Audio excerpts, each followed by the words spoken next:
ओम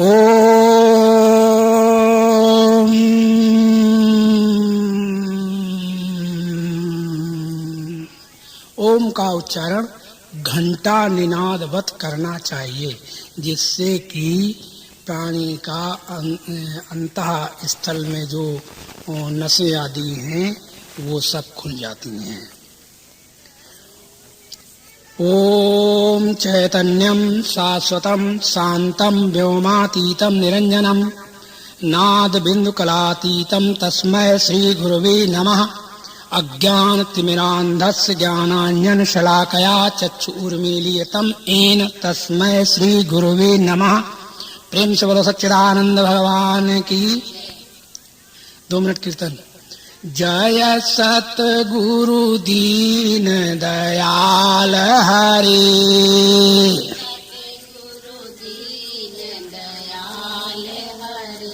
जिन्हने भव सागर पार करे,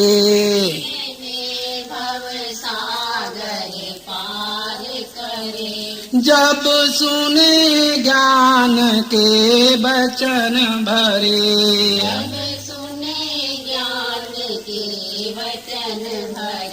दुख देने वाले कष्ट टले,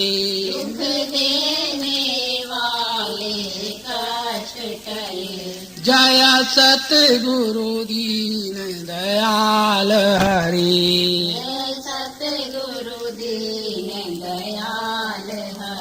प्रेम से बोलो सच्चिदानंद भगवान की।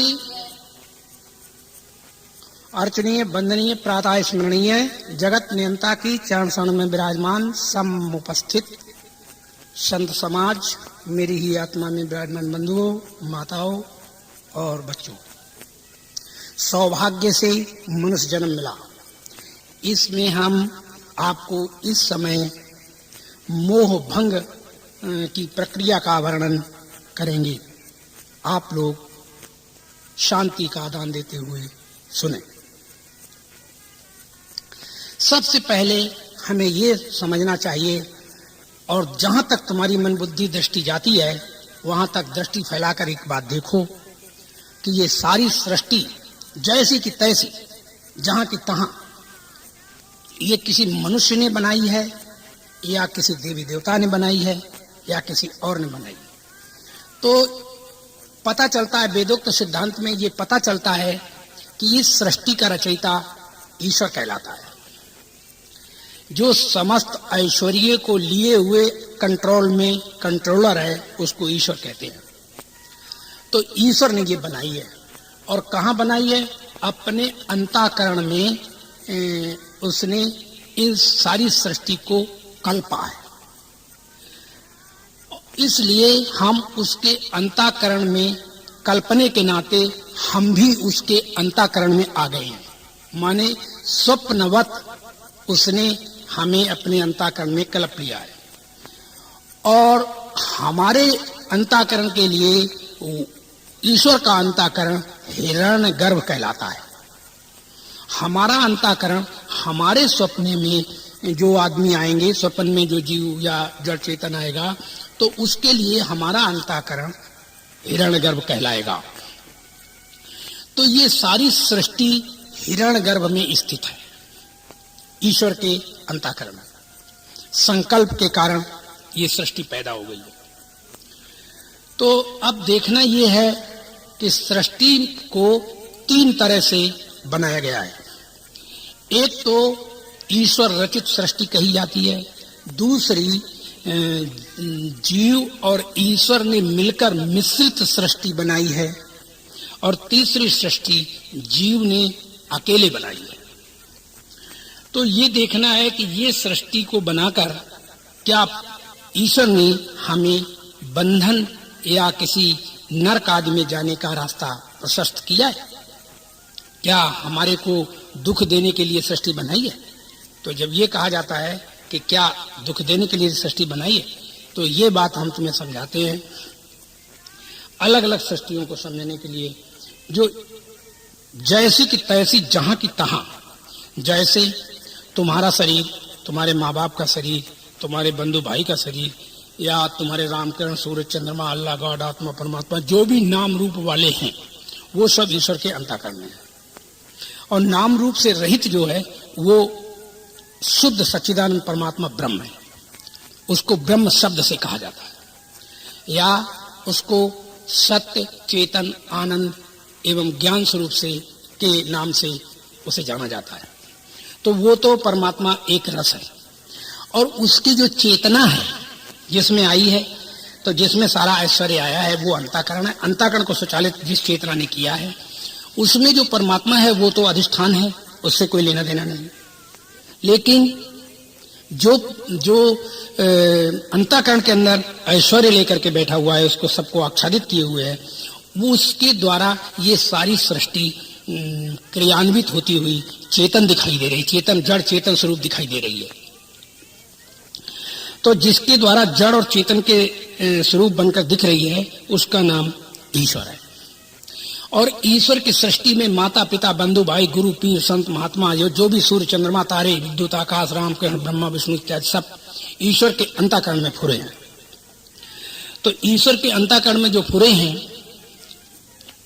एक तरह से ईश्वर अंतःकरण, ईश्वर, रामकिरण, ब्रह्मा, विष्णु, शंकर, अल्लाह, गॉड, आत्मा, परमात्मा भी उस अविनाशी, वो जो नाश से रहित एक रस ब्रह्म है। ब्रह्म शब्द से जिसे कहा, सत शब्द से जिसे कहा, आनंद ज्ञान स्वरूप से जिसे कहा, उसी के ये सब नाम है। इस बात को समझने के लिए ये बात बहुत ज्यादा इम्पोर्टेंट है, माने बहुत ज्यादा सुंदर और कीमती है कि एको सत विप्रा बहुधा वदन्ति। वेद ने कहा एक ही वस्तु है, उसी को विद्वान नाना नाम रूपों से कहते हैं, बुलाते हैं। तो यहाँ पर देखना होगा कि नाम रूप कह के जो बुलाते हैं, तो उसी जिसका कोई नाम नहीं, उसी का नाम राम कह के बुलाते हैं, उसी का नाम श्याम कह के बुलाते हैं, उसी का नाम अल्लाह कह के बुलाते हैं, उसी का नाम गॉड कह के बुलाते हैं। वो एक ही है। लेकिन इन अल्लाह, गॉड, राम, कृष्ण, ब्रह्मा, विष्णु के द्वारा हम नाना भागों में बट गए हैं।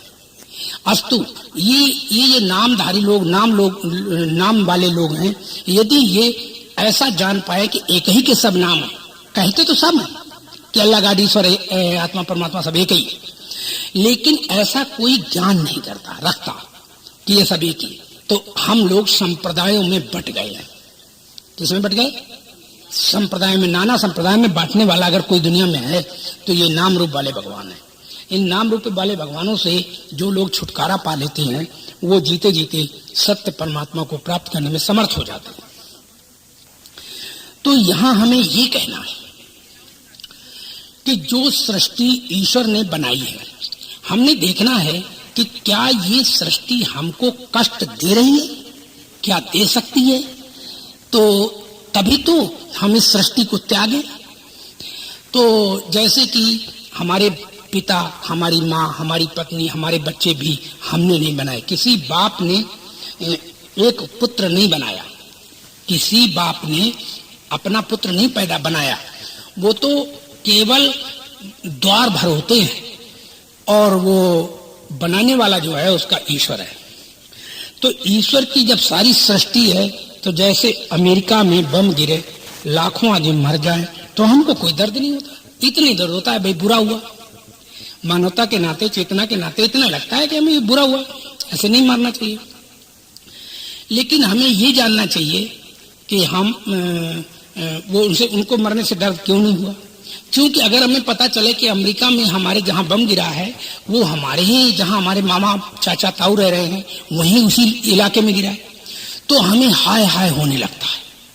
और अभी जहां हमारे कोई नहीं है वहां अगर बम गिरता है तो फिर मुझे हाय हाय नहीं होती, मुझे कोई दर्द नहीं होता।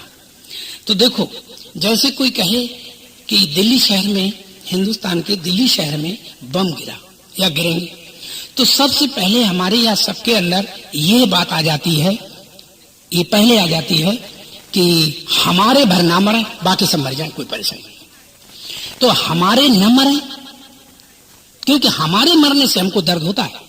जिनको हमने अपने मोहर लगा ली है कि ये हमारे हैं और ये पराए हैं, तो हमारे पर तो हमें ये मोह होता है कि हम ये हमारे हैं इसलिए ये ना मरे। अच्छा, पराए इसलिए मरे कि चूंकि हमारे सामने ये खड़े क्यों हैं, तो पराए मर जाए तो हमें कोई परेशानी नहीं। तो ये जो बात है इसको समझना है। तो एक तो सृष्टि ईश्वर ने बनाई, जैसे किसी माँ बाप ने बेटे को नहीं बनाया, माँ बाप केवल द्वार भर हैं। ऐसे ही हमारी कहानी है कि ईश्वर ने जो सृष्टि बनाई है, जैसे हमारा पिता, हमारे पति आदि जो हैं वो बाहर जाकर के कहीं मर जाएं और हमारे पास खबर ना आए तो हमको दर्द नहीं होता। क्यों? क्योंकि ईश्वर का बनाया हुआ पति था, तो वो मरे या जिंदा रहे। तुम्हारा अभी बनाया हुआ तो अंदर बना हुआ है, तो वो मरा नहीं, वो तो ईश्वर का बनाया हुआ मरा है, इसलिए कष्ट होता है। तो फिर आगे बताते हैं, दुनिया में कोई ऐसी चीज नहीं है कि जो हमें कष्ट दे सके। तो एक तो ये सृष्टि ईश्वर ने बनाई, दूसरी सृष्टि और है जिसको कहते हैं ईश्वर और जीव, इन दोनों ने मिलके बनाई है। ईश्वर और जीव दोनों ने मिलके कौन सी सृष्टि बनाई है? तो जैसी की तैसी, जहां की तहां जो दिख रहा है वो तो ईश्वर का सब निर्माण किया हुआ है और ईश्वर ही ने आच्छादित कर रखा है। ईश्वर ही उसको अपनी उसमें कला से चलाता है, इसमें और कोई चला नहीं सकता, सबको आच्छादित उसने कर रखा है। अच्छा, और दूसरी होती है ईश्वर और जीव ने मिलके बनाई, वो कौन सी सृष्टि है? जैसे पृथ्वी मनुष्य ने नहीं बनाई, मनुष्य ने पृथ्वी को लेकर, मिट्टी को लेकर और ईंटें बना दी और ईंट बना करके उसको पका करके और दीवारें बना दी। अब ये कौन सी सृष्टि है? मिट्टी तो ईश्वर की बनी हुई है और ईंटें तुम्हारी बनी हुई है, दीवारें तुम्हारी बनाई हुई है। तो इस सृष्टि का नाम मिश्रित सृष्टि है, मिली जुली। जैसे कपड़ा आप पहने हुए हैं तो कपड़े में रुई जो है वो मनुष्य ने नहीं बनाई, जीव ने नहीं बनाई, फिर किसने बनाई? ईश्वर ने बनाई। और उसको लेकर के हमने धागा बना के कपड़ा हमने बनाया, बुना। तो ये किसने बुना? माने हमने बुना। तो इसका मतलब है कि जीव जो है वो सृष्टि, कुछ सृष्टि तो जीव ने बनाई और कुछ सृष्टि इसमें ईश्वर की है। ईश्वर की बनाई हुई रुई है और कपड़ा बनाया है मनुष्य ने, जीव ने। तो इसे मिश्रित सृष्टि कहते हैं। जैसे लौकी, तरोई, टिंडे इत्यादि सब्जियां जो हैं वो ईश्वर ने बनाई, तुमने कुछ नहीं बनाया उसमें। लेकिन छोल करके, मणिया करके, टुकड़े करके और फिर पकाई किसने? तुमने। तो अब पकी हुई सृष्टि कैसी है? मिश्रित, मिली जुली। मिली जुली जो सृष्टि है ये भी हमें पालती है। मिली जुली जो सृष्टि है ये भी हमें पालती है। जैसे मेरा बेटा ईश्वर ने बनाया, किसने? ईश्वर ने बनाया, लेकिन उसका नाम किसने रख दिया? बेटा, तुमने। तो कैसा हुआ? मिला जुला। कुछ भगवान का है और कुछ तुम्हारा। तो तुम भगवान का मरे तो भगवान जब वो बाहर कहीं चला गया वहां मर गया और हमें पता नहीं, तो हमें कोई कष्ट नहीं, क्योंकि अभी हमारा जिंदा है जो हमने बनाया। और जब उसकी खबर आती है, और याद रखो, हमारा बाहर गया हुआ बेटा या बाहर गया हुआ पति या बाहर गया हुआ पिता मर गया तो हमको कष्ट नहीं देगा। और जब वहां से खबर आएगी कि अमुक मर गया तब हमें कष्ट होगा। तो प्रश्न आता है कि क्या खबर आने से दर्द हो जाता है? नहीं, खबर आने से दर्द नहीं हुआ। फिर कैसे दर्द हुआ? वो तो पिता तो बनाया हुआ भगवान का था, ईश्वर का था, तो वो मरे या जिंदा रहे उससे तुम्हारा कोई लेना देना नहीं। तुमने अपनी ओर से उसे पिता माना है, पिता कहा है, तो पिता की वे एक फोटो तुमने अपने हृदय में बसाई है। तो पिता वहां मर गया है तो वो तो भगवान का बनाया और तुमने एक फोटो उसकी अपने अंदर बनाई है, तो अंदर वाली तुम्हारी जिंदा है, इसलिए तुम्हें कष्ट नहीं देता। देखना, बाप बाहर गया है वो जिंदा है, मरा नहीं। धोखे से किसी ने फोन कर दिया शरारत से कि तुम्हारा बाप मर गया और अमुक जगह पर एक्सीडेंट हो गया, पड़ा है, तो ये सुनते ही वो बाप तो जिंदा है और उसे कोई एक्सीडेंट भी नहीं हुआ, धोखे से झूठी खबर दे दी है। लेकिन उसकी झूठी खबर से कौन मरेगा? तुम्हारे अंदर वाली जो उसकी आकृति है बसी हुई, वो आकृति मरेगी और तुम्हें कष्ट देगी। तुम्हें कष्ट देगी। इसलिए तुम्हें समझाते हैं कि दूसरी बनी हुई सृष्टि जैसे टिंडा तरोई वगैरह, तो ये सब ईश्वर और जीव रचित है, तो ये हमें पालते हैं। जैसे ये मकान ईश्वर की बनाई हुई मिट्टी है इसमें, और दीवारें आज तुमने बना ली, तो ये तुम्हें पालती है, ये कष्ट नहीं देती। अब एक सृष्टि तुमने अपने आप बनाई है, और जो सृष्टि तुमने अपने आप बनाई है उस सृष्टि को तुम्हें समझना है कि वो क्या करती है। तो अपने आप बनाई हुई सृष्टि में जो भी कुछ होता है फिर वो हमें कष्ट देता है। तो ईश्वर रचित सृष्टि सारी मर जाए हमको कष्ट नहीं होगा, और ईश्वर की रचित सृष्टि से हमें तो कष्ट नहीं देती, इसलिए इससे संन्यास लेना भी हमारे लिए उचित नहीं है। संन्यास भी हम ना लें, क्योंकि इसमें संन्यास कोई ले ही नहीं सकता। जहां मर के जाओगे वहां भी ईश्वर रचित सृष्टि होगी, जब जिंदा हो तो वहां जंगल में जाओ तो वहां जहां जाओगे वहां ईश्वर की सृष्टि से कोई संन्यास नहीं ले सकता, एक बात। और संन्यास ले भी हम तब जब ईश्वर की सृष्टि हमें कष्ट देती हो। तो ईश्वर की सृष्टि हमें कष्ट नहीं देती, इसलिए इससे संन्यास लेने की आवश्यकता ही नहीं है। अब आता है कि ईश्वर की सृष्टि तो हमें कष्ट देती नहीं। अब आता है मिली जुली सृष्टि क्या कष्ट देती है? ईश्वर और जीव की बनी हुई जो मिली जुली सृष्टि क्या ये कष्ट देती? नहीं, ये भी निकटतम कष्ट नहीं देती, बल्कि और पालती है। कपड़े तुम्हें पालते हैं, मकान तुम्हें पालता है, सब्जियां तुम्हें पालती हैं, रोटी दाल वगैरह वगैरह सब चीज पालती है तुम्हें। तो ये जो पालती है तो ये भी सृष्टि हमको कष्ट नहीं देती। अब आता है कि एक सृष्टि और है तीसरी, वो जीव ने बनाई, अपने आप बना ली। वो सृष्टि कौन है? वो सृष्टि है जैसे मैंने तुम्हें बताया कि एक व्यक्ति के यहाँ मैं भोजन खाने गया, तो भोजन खाने गया तो वहाँ कुछ लोग बाहर आ रहे हैं, कुछ लोग भीतर जा रहे हैं, कुछ लोग ऐसे चहल पहल है उसके घर में। तो मैंने पूछा अचानक कि भाई कौन सा फंक्शन मना रहे हो आप लोग आज, जो तुम्हारे यहाँ बहुत से लोग आ रहे हैं जा रहे हैं, क्या बात है? तो एक व्यक्ति बोला कि महाराज हमारे अमेरिका से आज 2 बजे के प्लेन से, हवाई जहाज से नानी नाना अमेरिका से आ रहे हैं, उनको लेने के लिए हम जाएंगे, सब लोग तैयारी कर रहे हैं। तो एक व्यक्ति बोला कि महाराज हमारे मामा मामी आ रहे हैं, मैं उनको लेने जाऊंगा। एक बोला चाचा चाची महाराज हमारे आ रहे हैं, उनको हम लेने जाएंगे। तो एक बोला माता पिता आ रहे हैं महाराज, उनको हम लेने जाएंगे। एक बोला भाई और भावज आ रहे हैं, उनको लेने जाएंगे।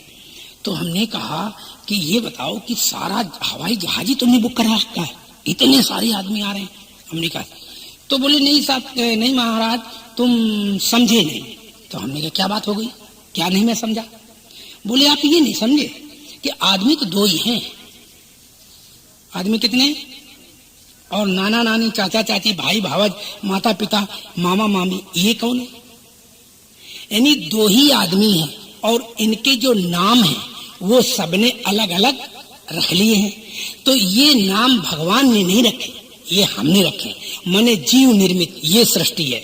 नाम और गुण स्वभाव धर्म जो उसके दिखाई देते हैं, तो उन्हीं को उसने अपना मान लिया है। नाम रख लिया कि ये मेरा मामा है, ये मेरा चाचा है।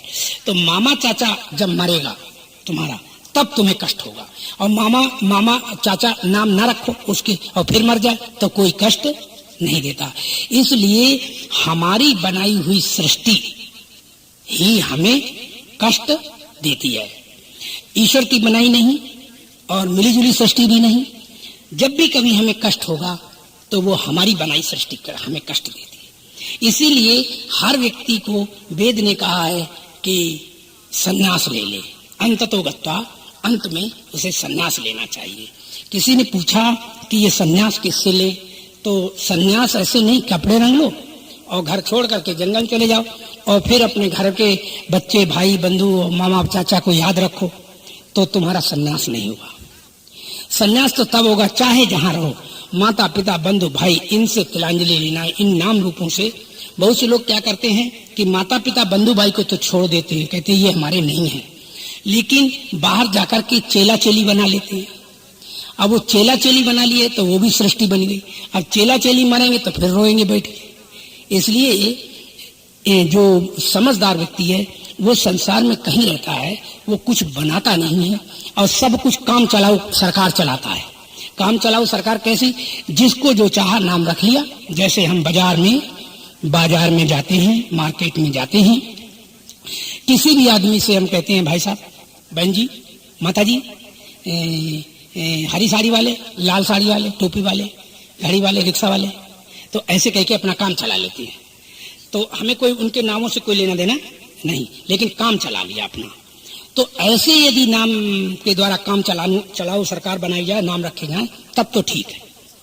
और जो कहा ये नाम ही हमारा, यही हमारा सत्य है, तो ऐसे करने पर तुम्हें कष्ट ही कष्ट मिलेगा, सुख और आनंद तो मिल नहीं सकता। जब तो इसीलिए संन्यास, ये सन्यासी लोग लेते हैं कि संन्यास में हम निश्चित रूप से अपने घर, अपने बनाए बच्चे, अपने बनाए माता पिता, अपने बनाए इष्ट मित्र, इनसे, इन नामों से संन्यास लेना है। और ये नाम से संन्यास तभी कोई ले सकता है जब जीते जीते अब इनसे सबसे अलग हो जाए और इनसे फिर संबंध ना रखे। और अगर संबंध रखेगा तो मामा मामी चाचा चाची बने रहेंगे। इसीलिए हम अपने लोगों को ये शिक्षा देते हैं, ये दीक्षा देते हैं कि याद रखो, संसार में चाहे जहां जाओ तो कभी बहन और माता और बहन और भाई, इन तीन शब्दों से अलग कोई रिश्ता दुनिया में नहीं चलाना। अगर तुम्हें माँ मिले तो उससे माँ कहो, अगर उसकी बेटी मिले तो उससे माँ कहो, अगर उससे उसकी और पोती मिले तो उससे भी बेटी या बहन कहो। तो ये नहीं कभी कहना चाहिए सबको माँ ही माँ चिल्लाना चाहिए, बस एक ही शब्द संबोधन करो, तो फिर तो गाड़ी चल जाएगी। और जैसे तुमसे कहा कि बहन जी, तो तुम्हारा जो लड़का है उससे वो कहेगा भाई, और फिर उसकी पत्नी से कहेगा भाभी। तो ऐसा जो रिश्ता है वो तुम्हें बंधन में डाल देगा। तो सन्यास में एक ही नाम से काम चल जाता है। बहन कह लो, अगर ज्यादा छोटी तो बहन कह लो, बराबर की हो बहन कह लो, और नहीं तो सबको माँ कहो, क्योंकि जो सब स्त्रियां हैं वो देवियां हैं हमारे यहाँ, और देवी जो हैं वो हमारे यहाँ माँ कहलाती हैं। तो आज पैदा हुई वो भी माँ है, और हमारे बराबर के वो भी माँ है, और हमसे बड़ी भी है वो भी माँ है। तो माँ शब्द से काम चल जाए तो बहन नहीं बनाना चाहिए। और दूसरा, भाई शब्द से काम चलाओ। पिता मिले तो भाई, बेटा मिले तो भाई, और उसका बेटा मिले तो भाई। माने कभी भूल करके ये मत कहो कि उसका बेटा है तो वो तुम्हें चाची कहे, चाचा कहे, बहन कहे, तो ये बिल्कुल मत कहना। अगर कोई कहे तो कहे नहीं, भाई बहन बस, और कोई रिश्ता नहीं। हर आदमी जो आए, तो फिर क्या होगा, नहीं तो भाभी कह के फिर मजाक करने लगेगा, तुम फंस जाओगे। इसलिए जिस नाम से तुम्हारा काम चल जाए वही नाम पर्याप्त है। तो इस दुनिया में और कोई भी तुम्हें कष्ट नहीं देता। तुमने जो अपना नाम रूप जिनके ऊपर रख लिया है, वही तुम्हें नाम रूप वाले जब कष्ट, बीमार होंगे तो तुम्हें कष्ट होगा। अब थोड़े से कोई बीमार हुआ, फौरन देखने भागे, क्योंकि तुम्हारे पास पैसा इतना है, 10 बार जाओ 10 बार लौटो, क्या हानि है आजकल। नहीं तो कोई आदमी कभी चिट्ठी से, फोन से पता चल जाता है, तो फिर मत जाओ, लेकिन नहीं मानते, कहते हो तो जाना ही पड़ेगा। तो अब है ना बंधन, और इस बंधन से तुम्हें क्या होगा कि तुम कभी मुक्त नहीं होगा। तो मुक्ति के लिए क्या करना चाहिए? जो जाए ता जान दे, जो जाए जाओ, लेकिन अपने आप सजग होते रहो। क्या कि हम नहीं जाएंगे, हम नहीं करेंगे, हमारा संबंध ये नहीं, हम तो आए हैं। तो इसके माने, जैसे कोई कहता है, जब कोई ऐसे निकलने लगता है तो बहुत से लोग ऐसे कहने लगते हैं कि भाई तुम अपना कर्तव्य त्याग रहे हो, तुम अपना जीवन को ऐसे कर रहे हो। तो आपको ये कहना चाहिए कि हमारा तो कर्तव्य केवल इतना था, हम आए थे, बड़े हुए, हमने तपस्या की, अपनी विद्या अर्जित की। तपस्या करने का मतलब है विद्या अर्जित करना, बस तपस्या का मतलब ये है।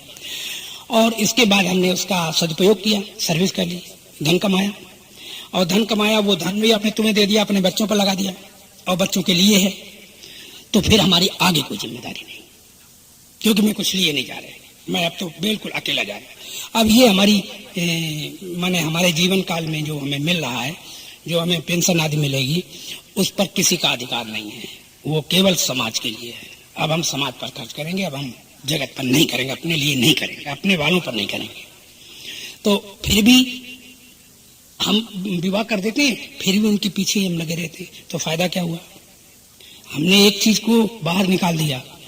तो अब लोग, हमने तो ये बात बढ़िया कही थी, लोगों को बता देते हैं हम स्टेज पर भी कि अगर तुम शादी करो तो 1 लाख लगाओ तो 20,000 लड़की के नाम जमा करो, 80 में शादी करो। तो वो, और लड़की के नाम मत जमा करो, अपने नाम रखो और लड़की के लिए कर दो, भूल के कभी उस धन को मत निकालना। उसका जो इंटरेस्ट माने ब्याज आए, वो ब्याज लड़की को कहो, लड़की को पूरे साल देते जाओ, हमेशा पूरी जिंदगी, कि ये ब्याज तुम ले सकते हो, इससे ज्यादा कुछ नहीं। और बस हमारा काम खत्म हो गया, हमारा तो यानी काम ही खत्म हो गया। अब तुम नहीं करो तो जा रो मरो, हमें क्या, उससे हमें क्या लेना देना। अब क्या है, बात बात में लोग कहते हैं कि वो हमारा कर्तव्य है। बोले क्या? कि भाई फला लड़की के यहाँ फला काम है, अब हमें करना है, फला भाई के यहाँ ये काम है, फला भाभी के यहाँ ये काम है, भला अरे तो अब जिंदगी में तो तुमने भाई भाभी और गुरु पीर संत महात्मा बनाए, उनके ये काम, तो तुम फंसे रहे जिंदगी में। मनुष्य को फिर कुछ नहीं त्यागना चाहिए, गुरु को भी त्याग देना चाहिए इस तरह से कि भाई गुरु के पास जब तक काम है तब तक तो तुम कराइए, दीजिए और वो करे। और जो नाजायज फिर पैसा आए और वो दुनिया की चीजें बना बना छोड़ने लगे, तो फिर उसको गुरु को भी पैसा नहीं देना चाहिए। गुरु को तब तक देना चाहिए जितना कि गुरु को जरूरत है। और अगर वो सृष्टि में आकर अपनी प्रॉपर्टी बढ़ाता चला जाए तो उसको ऐसे समय में पैसे धन आदि को नहीं देना चाहिए। हमारे यहाँ तो ये बात तुलसीदास ने लिखी है रामायण में कि हरयसी से धन शोक न हरई, सो गुरु घोर नरक महा परई। ऐसे लिखा कि शिष्य को तो बना ले और शिष्य के धन को दक्षिणा में लेता रहे, और उसके शिष्य के शोक को दूर ना करे। और शोक तब दूर होगा जब तुम मोह के जाल से किसी को निकाल दोगे। और जब तक मोह में फंसाओगे, लड़के रहो, बेटी में रहो, चाची में रहो, चाचा में रहो, कहोगे हम मोह से पार हो जाएं, दलदल से पार हो जाएं, तो नहीं हो सकते। इसलिए लड़के नाती पोते सबके लिए हमारा कर्तव्य है क्या, जितना हो सके हम सबको बराबर करते चलें, और जब कर दें तो फिर हमारा कोई काम कर्तव्य नहीं। बचा लें, कुछ बचा के उनको रख दें और उसका इंटरेस्ट उसको अपने सौंप दें कि तुम इतना पैसा ऐसे से निकालते रहना साल में, अब हमारा कोई काम नहीं। कुछ लोग कहते हैं कि 1 साल तो देना ही पड़ेगा, 1 साल तो करना ही पड़ेगा। तो ये सब तुम्हारी अपना जीवन है, चाहे जैसे करो, क्योंकि तुम्हारे पास है इसलिए कर रहे हो। जो लोग जिनके पास नहीं होता, क्या वो अपने लड़की बच्चे नहीं पालते, परंतु वो भी संसार में जितना हो सकता है वो भी पत्रम पुष्पम फलम तोयम कुछ न कुछ जाकर दे आते हैं, बस ठीक है।